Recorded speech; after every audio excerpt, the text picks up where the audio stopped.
Hey there guys, welcome to Dinos Vault, and today I review not just a motorcycle but a medium that gives you wings to fly away from this fallen world, wings that let you explore uncharted territories and terrains, wings that open up a whole new dimension in life, and wings that let you experience freedom in its truest form as you escape from the mundane and find solace in solitude while you rest in the bosom of Mother Nature. Today, let's celebrate the return of a legend that ruled the sands of the desert and conquered the mountains and the jungles, a legend that won the brutal and grueling Paris-Dakar rally 4 times in a row back in the late 1980s in the form of the NXR 650.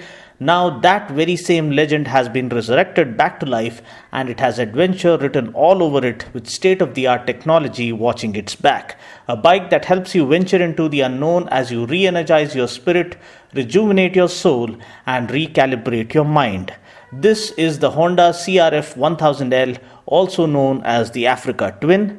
Design-wise, it is the sleekest looking bike among its competition like the Multistrada, the Triumph Tiger, or even the Versys 1000, which are quite bulky in appearance. The nice and slim personality of the Africa Twin makes it incredibly agile, not only while riding through city traffic, but much more nimble while finding your way through twisty mountain trails. One look at it and you immediately understand what this bike is meant for. It is meant for taming the jungles, exploring the less traveled terrains, and getting lost in the unknown. Up front, we get the twin LED headlamps that promise superb light spread at night while consuming 90% less power compared to regular headlamps.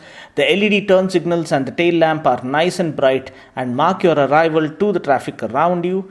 The high-mounted exhaust lets you push this bike to its full potential without any limitations or worries of the exhaust bottoming out. Further ensuring this is the best-in-class ground clearance of 250 mm, and what is really impressive is the fact that how brilliantly Honda have balanced things out here. Despite the bike offering a stunning ground clearance of 250 mm, seat height is just 820 mm, which is lesser than that of my Duke 390, which gets 830 mm of seat height. I also love the rally-style, highly informative LCD display, including the speedometer, tachometer, fuel gauge, gear position indicator, ABS, HSTC or Honda selectable torque control, odometer, trip meter, and a clock. The fonts are nicely visible even when riding right under the sun in broad daylight. Looking at the powertrain, the bike comes powered by a 999cc parallel twin engine that puts out 87 bhp of max power at 8500 rpm and 92 Nm of max torque at 6000 rpm.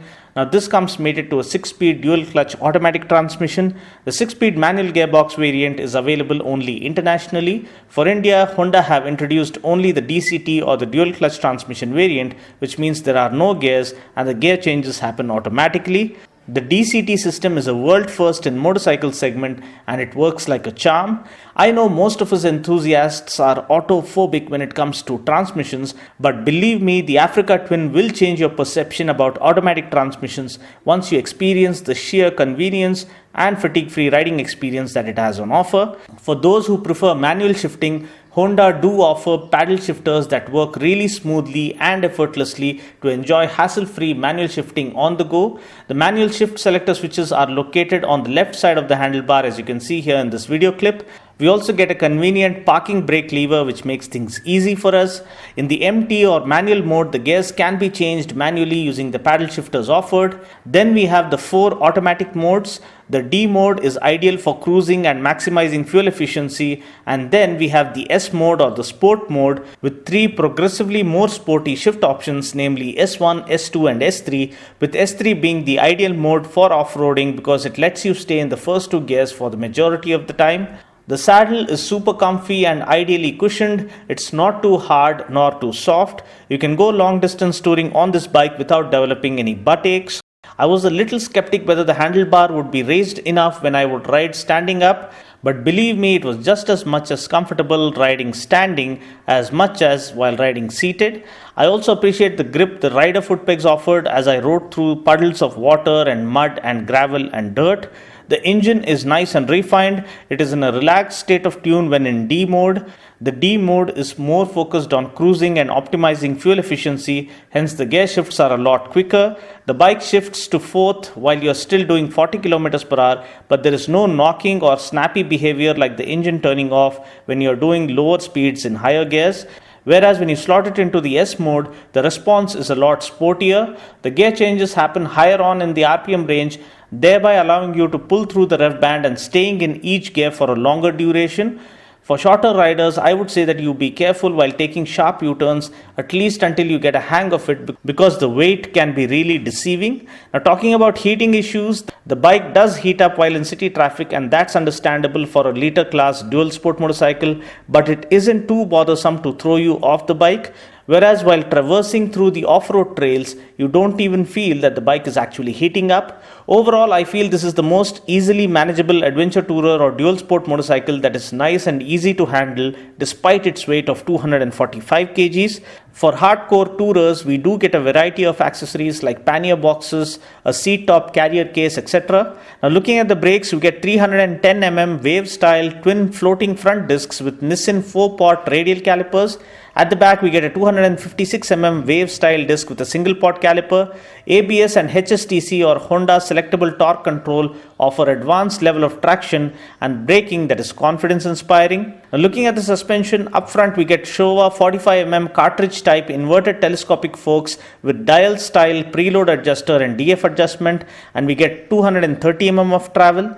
At the back, we get monoblock cast aluminium swing arm with Pro Link with gas charged damper, a hydraulic dial style preload adjuster and rebound damping adjustment, and we get 220mm of travel. The tires are tube type, but you can install tubeless tires if you prefer, but I would suggest that you do that after consulting some experienced technicians. We get a 21-inch front wheel and an 18-inch rear wheel. The larger wheels help you conquer and clear any obstacles that you might encounter en route. The larger wheels also offer good high-speed stability both on-road and off-road. Tank capacity is 18.8 liters and the bike comes with best-in-class fuel economy per Honda. The company claims a tank range of 248 miles or 400 kilometers from one full tank, which is phenomenal efficiency for a dual sport machine. Price ex-showroom Hyderabad for the Africa Twin is Rs 13,16,948. And to know the booking details, the delivery details and the exact on-road price, please feel free to call the number appearing on the screen currently. Well, that's pretty much it for now. I just hope you found this video useful. Until next time, this is Dinos saying ciao. Take care, God bless and ride safe.